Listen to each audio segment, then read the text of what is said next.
जय श्री राम विद्यार्थी मित्रों। चलो धोरण 11 में आपणे 1 થી 6 चैप्टर भण्या। हवे 9 चैप्टर 7मो चैप्टर क्रमचय अने संचय। आ चैप्टर खूब अगत्यनुं छे।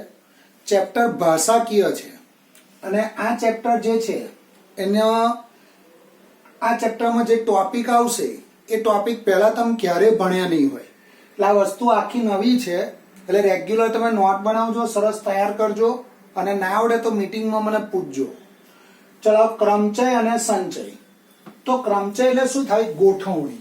સાદા શબ્દોમાં કહીએ તો ગોઠવણી। અને સંચય એટલે પસંદગી। બરાબર? તો આપણે પહેલા ક્રમચય વિશે વાત કરીશું। આ બે ટોપિક અલગ અલગ છે એટલે આપણે પહેલા ક્રમચયની વાત કરીશું। એને ઇંગ્લિશમાં પરમ્યુટેશન કહેવાય। क्रमचयने इंग्लिश में शू कहेवाशे? परम्यूटेशन। अने संचयने इंग्लिश में कॉम्बिनेशन कहेवाशे। बराबर? એટલે परम्यूटेशन एंड कॉम्बिनेशन। એટલે જ્યારે क्रमचय આવે તો આગળ p લખાશે અને સંચય આવે તો આગળ શું લખાશે? c લખાશે। क्रमचय એટલે સાદા શબ્દોમાં શું કહીએ? ગોઠવણી। બરાબર? ચલો હવે પહેલો આવશે ગણતરીનો મૂળભૂત સિદ્ધાંત। ગણતરીનો मूलभूत सिद्धांत। હવે આ વસ્તુ આખા ચેપ્ટરમાં વારંવાર આવશે, હો, ધ્યાન રાખજો। હવે ગણતરીનો મૂળભૂત સિદ્ધાંત શું કહે છે? તો હું તમને સાદા શબ્દોમાં કહું તો આ મારું ઘર છે, આ ડીજે સાહેબનું શું છે? ઘર છે। આ આપણી સ્કૂલ છે, લક સ્કૂલ ઓફ સાયન્સ। બરાબર? અને આ તમારી ધર્મજ ચોકડી છે। આ શું છે? ધર્મજ ચોકડી। હવે અહીંથી અહીં જવાના, અહીંથી પછી અહીંથી અને અહીંથી। તો અહીંથી અહીં જવાના 3 રસ્તા છે, A B C। બરાબર? અથવા આપણે અહીંથી અહીં જવાના 2 રસ્તા લઈએ, A અને B। અહીંથી અહીં જવાના કેટલા રસ્તા છે? 2, A અને B। અને ધર્મજ ચોકડીથી સ્કૂલે જવાના 3 રસ્તા છે એટલે અહીંયા આવશે C D અને E। તો જો અહીંથી ધર્મજ ચોકડીએ જવાના 2 રસ્તા છે અને ધર્મજ ચોકડીએથી સ્કૂલ જવાના કેટલા રસ્તા છે? 3 રસ્તા છે। તો મારા ઘરેથી સ્કૂલે જવાના કુલ રસ્તાઓ કેટલા થાય? તો પહેલો રસ્તો આવો બનશે। જો હું અહીંથી અહીં જાઉં તો પહેલો રસ્તો AC આવશે। પહેલો રસ્તો કયો આવશે? AC। પછી કયો આવશે? AD રસ્તો આવશે। પછી કયો રસ્તો આવશે? AE રસ્તો આવશે। બરાબર? પછી હું આ B અને C રસ્તે લઈને જઈ શકું, પછી BD રસ્તે લઈને જઈ શકું અને BE રસ્તે લઈને જઈ શકું। બરાબર? તો મારા ઘરેથી સ્કૂલે જવાના કુલ રસ્તાઓ કેટલા છે? 6 છે। એટલે આ એક ક્રિયા M પ્રકારે થઈ। જો આ ક્રિયા M પ્રકારે થઈ અને એની આનુષંગિક ક્રિયા n પ્રકારે થઈ। તો તમારે શું કરવાનું? આ બંનેનો ગુણાકાર કરી દો। m અને n નો શું કરવાનો? ગુણાકાર। એટલે AC AD AE BC BD BE। એટલે અહીંથી અહીં જવાના 2 રસ્તા છે અને અહીંથી અહીં જવાના 3 રસ્તા છે। તો અહીંથી અહીં જવાના કુલ રસ્તાઓ 2 અને 3 નો શું કરવાનો? ગુણાકાર।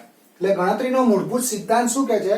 જો એક ક્રિયા m રીતે થાય અને એની આનુષંગિક ક્રિયા, એટલે આ જે આખી ક્રિયા છે એમાં અહીંથી અહીં જવાની એ આનુષંગિક ક્રિયા n પ્રકારે થઈ તો કુલ પ્રકારોની સંખ્યા m * n એ તમારો શું થશે? ગણતરીનો મૂળભૂત સિદ્ધાંત। એટલે કુલ રસ્તાઓની સંખ્યા કેટલી થશે? 6 થશે।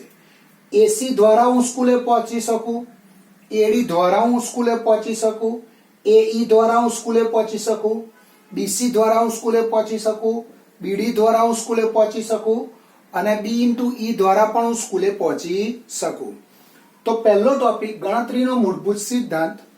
જો એક ક્રિયા m રીતે થાય અને તેની આનુષંગિક ક્રિયા n રીતે થાય તો કુલ પ્રકારોની સંખ્યા m * n। ચલો હવે ક્રમચય આવશે। હવે ક્રમચયનો અર્થ શું થાય? ગોઠવણી।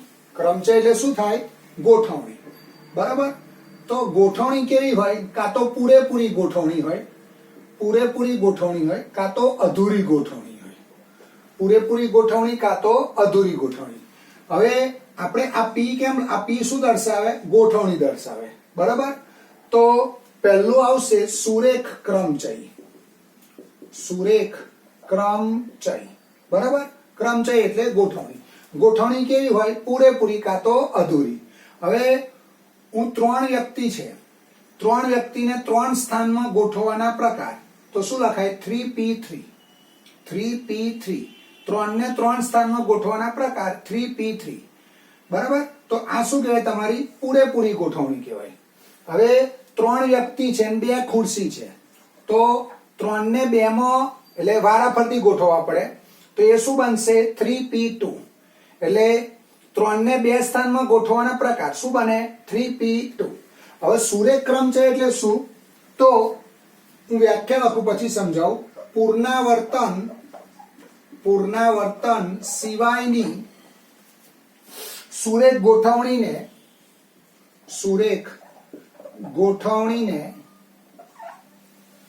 સુરેખ ક્રમચય કહે છે. સુરેખ ક્રમચય કહે છે, બરાબર. એટલે પુનરાવર્તન ના થવું જોઈએ.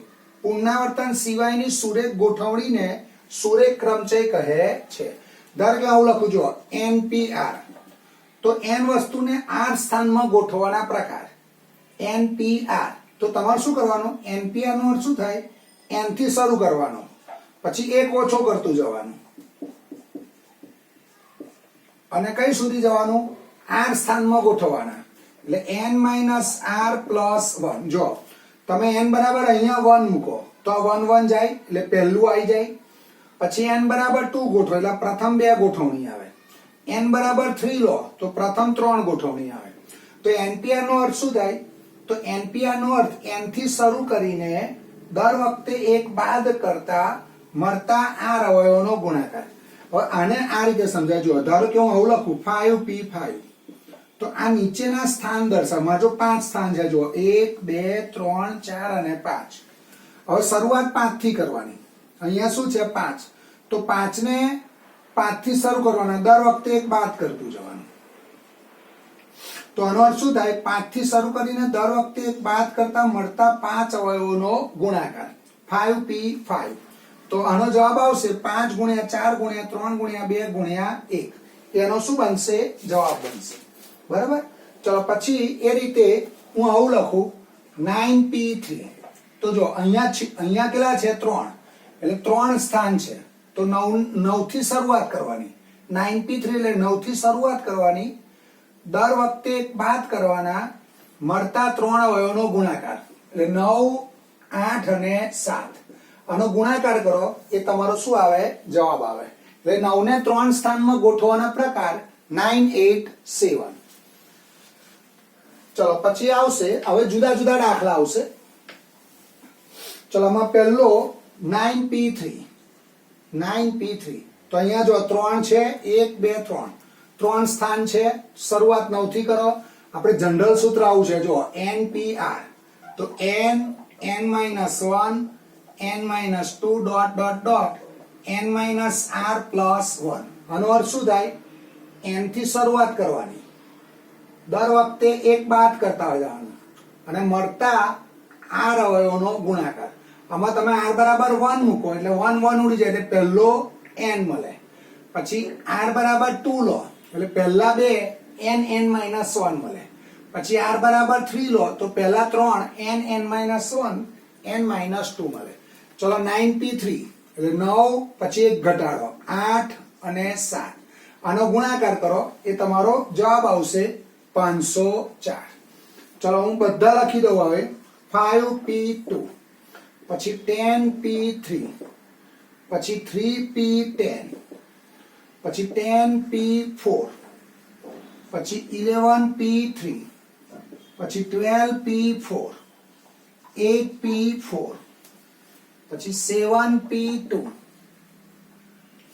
પછી 9p2. આ p શું દર્શાવે? ગોઠવણી. પછી 10p11 પછી 15p3 20p2. બરાબર. ચલો ધ્યાન રાખજો. હવે અહીંયા જુઓ સ્થાન કેટલા છે? 2. આ સ્થાન દર્શાવે બધા. આ નીચેની સંખ્યા શું દર્શાવે? સ્થાન દર્શાવે. તો અહીંયા 2 સ્થાન છે. હવે આ n અને r આ બે સરખા હોય, આવું હોય, જો આ n અને r નો સંબંધ કેવો હોય, કાં તો આ બે સરખા હોય, કાં તો r કેવો હોય, નાનો હોય અથવા એના જેટલો હોય, બરાબર. હવે અહીંયા આગળ તમે 5 ને 2 સ્થાનમાં ગોઠવો, એટલે 5 થી શરૂઆત કરી, 5 અને 4, તો આનો જવાબ કેટલો આવશે, 2. આ બે સરખા હોય કાં તો આ મોટા હોય. હવે જો આ 10 થી શરૂઆત કરવાની, સ્થાન કેટલા છે, 3, 1 2 3, શરૂઆત કદી કરવાની, 10 થી, 10 9 8, તો આનો જવાબ આવશે 720. પછી આનો ગુણાકાર કરી દેવાનો. ચલો પછી 3p10, તો આ 3 ને 10 સ્થાનમાં ના ગોઠવાય, કારણ કે આ તમારો આ n છે, આપણી શરત કેવી છે, આ 10 <3 થશે. જો npr, તો 3 ને 10 માં ગોઠવાય નહીં, એટલે અહીંયા લખવાનું શક્ય નથી. એ રીતે આ આવશે, જો ન મળે, આ મળશે નહીં. પછી 10p4, એટલે સ્થાન કેટલા છે, 4, શરૂઆત કેટલાથી કરવાની, 10 થી, 10 9 8 અને 7, પછી આનો ગુણાકાર કરી દેવાનો. પછી 11p3, એટલે શરૂઆત 11 થી કરવાની અને 3 સ્થાન સુધી જવાનો, એટલે 11 10 અને 9. પછી 12p4, એટલે સ્થાન કેટલા છે, 4, 1 2 3 અને 4, શરૂઆત કઈથી કરવાની, 12 થી, એટલે 12 11 10 અને 9. અહીંયા શરૂઆત કઈથી કરવાની, 8 થી, સ્થાન કેટલા છે, 4, 1 2 3 4, આ બધાનો પછી ગુણાકાર કરી દેવાનો. આ બધાનો ગુણાકાર કરો એ તમારો શું થાય, જવાબ. ચલો 8p4, એટલે 8 7 6 5, બરાબર. પછી 7p2, એટલે આ બે સ્થાન છે, જો શરૂઆત કઈથી કરવાની, 7 થી, પછી એક એક ઘટાડતું જવાનું, 7 6 5 4 3 2, એ રીતે સ્થાન જોવાના નીચે. હવે અહીંયા ધારો કે 9p2 ની જગ્યાએ 9p5 હોય, તો તમારે સ્થાન 5 છે, 1 2 3 4 5, શરૂઆત 9 થી કરવાની, 9 8 7 6 અને 5. અહીંયા સ્થાન કેટલા છે, 3, 1 2 3, એટલે 15 14 અને 13. અહીં સ્થાન કેટલા છે, 2, 20 અને 19, બરાબર.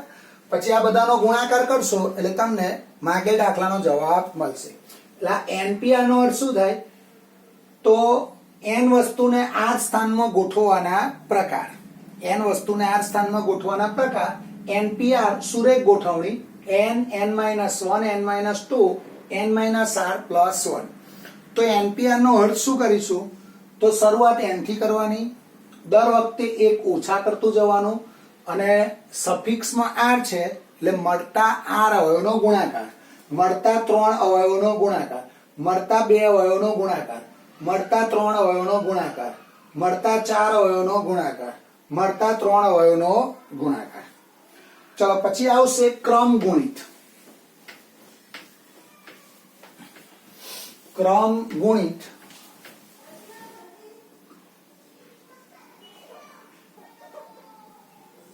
ચલો હવે ક્રમ ગુણિત એટલે શું, વ્યાખ્યા લખું પછી સમજાવું તમને. પ્રાકૃતિક સંખ્યાઓના ગુણાકાર, પ્રાકૃતિક સંખ્યાઓના ગુણાકાર n n-1 n-2 ...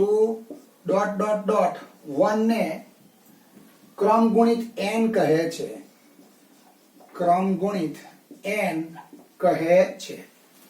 એનો સંકેત n ફેક્ટોરિયલ, અને શું કહેવાય, n ફેક્ટોરિયલ, એટલે પ્રથમ n પ્રાકૃતિક સંખ્યાનો ગુણાકાર, n ફેક્ટોરિયલ એટલે 1 2 3 4 ... up to n. પ્રથમ n પ્રાકૃતિક સંખ્યાનો ગુણાકાર એટલે n નો ક્રમ ગુણિત, આ n નો ક્રમ ગુણિત કહેવાય, બરાબર. એટલે પ્રથમ n પ્રાકૃતિક સંખ્યાનો ગુણાકાર, અને વંચાય શું, n ફેક્ટોરિયલ. શું વંચાય, n ફેક્ટોરિયલ. 7 ફેક્ટોરિયલ. હવે ધ્યાન રાખજો, હવે હું આવું લખું છું, 5 ફેક્ટોરિયલ. તો પ્રથમ 5 પ્રાકૃતિક સંખ્યાનો ગુણાકાર, ધારો કે 6 ફેક્ટોરિયલ લખું, તો પ્રથમ 6 પ્રાકૃતિક સંખ્યાનો ગુણાકાર, અને આવી લખાય 6 5 4 3 2 1, બરાબર. પછી હું 7 ફેક્ટોરિયલ લખું, તો પ્રથમ 7 પ્રાકૃતિક સંખ્યાનો ગુણાકાર, અને આ રીતે લખાય 7 6 5 4 3 2 1 7 થી શરૂ કરવાનું ને 1 સુધી લઈ જવાના. ધારો કે 8 ફેક્ટોરિયલ, તો પ્રથમ 8 પ્રાકૃતિક સંખ્યાનો ગુણાકાર. બરાબર. ચલો હવે સમજો. ધારો કે આ 10 ફેક્ટોરિયલ છે, તો 10 ફેક્ટોરિયલ આ રીતે લખાય 10 9 8 7 6 5 4 3 2 1. હવે આટલો જવાબ તમારો 9 ફેક્ટોરિયલ થાય જોજે. એટલે આવું લખાય 10 into 9 ફેક્ટોરિયલ, આવું લખાય.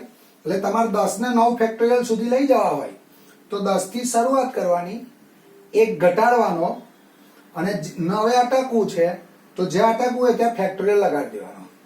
ધારો કે 10 ને 8 ફેક્ટોરિયલ સુધી લઈ જવા છે, તો 10 9 8 ફેક્ટોરિયલ. ખરેખર 8 ફેક્ટોરિયલ એટલે શું થાય? પ્રથમ 8 પ્રાકૃતિક સંખ્યાનો ગુણાકાર. બરાબર. તો હું ધારો કે આવું કહું 7 ફેક્ટોરિયલ, તો 7 ફેક્ટોરિયલ આવું લખાય 7 6 5 4 3 2 1. અને આવું પણ લખાય. હવે મારે આ 7 ફેક્ટોરિયલ 5 ફેક્ટોરિયલ સુધી લઈ જવા છે, તો શરૂઆત 7 થી કરવાની. 7 6 અને 5 ફેક્ટોરિયલ. 7 ને 5 ફેક્ટોરિયલ સુધી લઈ જાવ તો શરૂઆત 7 થી કરવાની, 5 અટકવાનું, શું લગાડવાનો? ફેક્ટોરિયલ. પછી મારે 7 ફેક્ટોરિયલ ને 4 ફેક્ટોરિયલ સુધી લઈ જવા છે. બરાબર. મારે 7 ને 3 ફેક્ટોરિયલ સુધી લઈ જવા છે, તો આવું થશે. બરાબર. તો આ શું થયો? તમારો ક્રમ ગણિત. ચલો હવે ક્રમચયની વ્યાખ્યા. તો ક્રમચયની વ્યાખ્યા, તો ક્રમચય એટલે આપણે શું કહીશું? ગોઠવણી. તો n વસ્તુને r સ્થાનમાં ગોઠવવાના પ્રકાર NPR. હવે ક્રમચયની વ્યાખ્યા હોય છે, જો આપેલ ભિન્ન વસ્તુઓમાંથી અમુક અથવા બધી જ ગોઠવણી, ચોક્કસ ગોઠવણીને ક્રમચય કહે છે. એટલે આ n ને r સ્થાનમાં ગોઠવવાના પ્રકાર. આ p શું દર્શાવે? ગોઠવણી. બરાબર. તો NPR ની પહેલી વ્યાખ્યા હમણાં લખાઈ, સુરેખ ગોઠવણી n n-1 n-2 dot dot dot n-r plus 1. હવે NPR ની બીજી વ્યાખ્યા આવી આવશે n ફેક્ટોરિયલ, આ બંનેની બાદબાકી ફેક્ટોરિયલ સ્વરૂપે છેદમાં n-r ફેક્ટોરિયલ.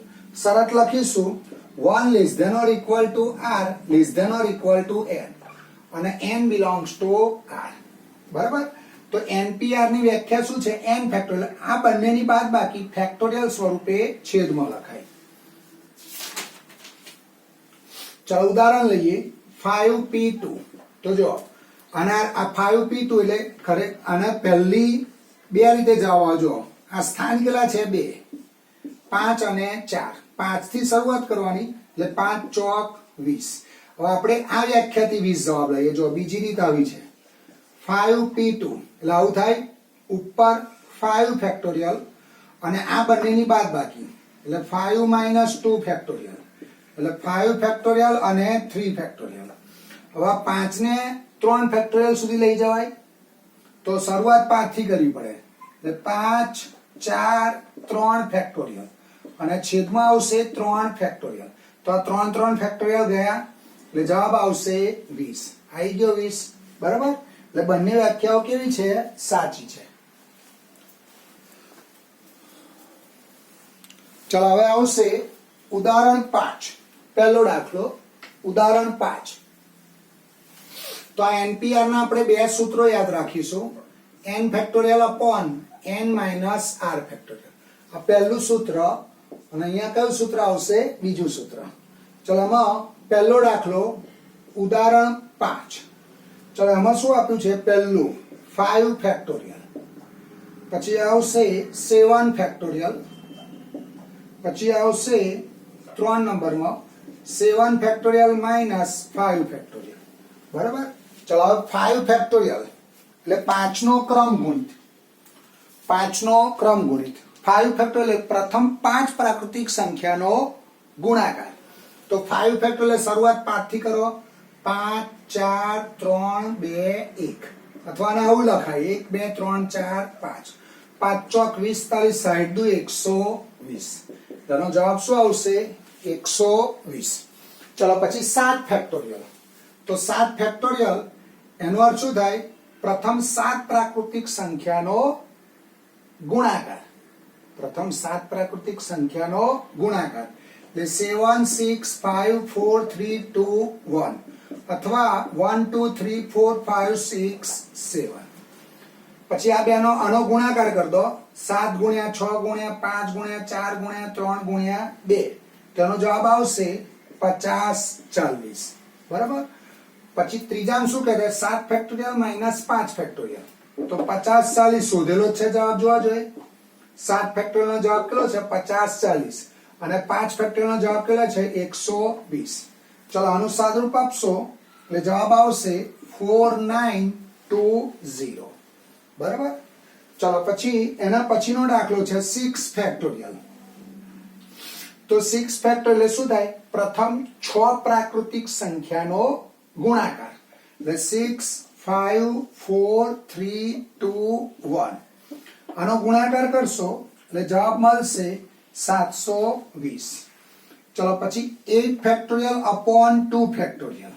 બરાબર. 8 ફેક્ટોરિયલ અપોન 2 ફેક્ટોરિયલ. ચલો 8 ફેક્ટોરિયલ એટલે પ્રથમ 8 પ્રાકૃતિક સંખ્યાનો ગુણાકાર. 8 7 6 5 4 3 2 1 અપોન 2 ફેક્ટોરિયલ એટલે 2 into 1. આનું સાદુરૂપ આપશો એટલે જવાબ આવશે 20 160. ચલો પછી 9 ફેક્ટોરિયલ અપોન 7 ફેક્ટોરિયલ. હવે ધ્યાન રાખજો, આ 9 ફેક્ટોરિયલ ને 7 ફેક્ટોરિયલ સુધી લઈ જવાય. આવું લખાય 9 8 7. જ્યાં અટકો ત્યાં શું લગાડી દેવાનો? ફેક્ટોરિયલ. Upon 7 factorial. તો 7 ફેક્ટોરિયલ 7 ફેક્ટોરિયલ ગયો એટલે અહીંયા જવાબ આવશે 72. બરાબર. ચલો પછી ઉદાહરણ 6. ઉદાહરણ 6 એના જેવું છે. ઉદાહરણ 6 એમાં આવું છે. પહેલો દાખલો આવો છે 7 ફેક્ટોરિયલ અપોન 5 ફેક્ટોરિયલ. હવે 7 ફેક્ટોરિયલ પ્રથમ 7 પ્રાકૃતિક સંખ્યાનો ગુણાકાર. હવે જો આ 7 ને 5 ફેક્ટોરિયલ સુધી લઈ જવો હોય તો 7 into 6 into 5 factorial upon 5 factorial. 5 factorial 5 factorial ગયા. જવાબ કેટલો આવશે? 42. ચલો પછી બીજો દાખલો 12 ફેક્ટોરિયલ અપોન 10 ફેક્ટોરિયલ. અહીંયા આગળ રકમ 12 ફેક્ટોરિયલ into 2 ફેક્ટોરિયલ. બરાબર. 12 ફેક્ટોરિયલ 10 ફેક્ટોરિયલ સુધી લઈ જવાય એટલે 12 ગુણ્યા 11 ગુણ્યા 10 ફેક્ટોરિયલ અપોન 10 ફેક્ટોરિયલ. 2 ફેક્ટોરિયલ એટલે 2. તો 10 ફેક્ટોરિયલ 10 ફેક્ટોરિયલ ગયા. ચલો અહીંયા આવશે 6 એટલે 6 ગુણ્યા 11 એટલે કેટલા આવશે? 66. જવાબ કેટલો આવશે? 66. ચલો પછી 7.2 નો પહેલો દાખલો.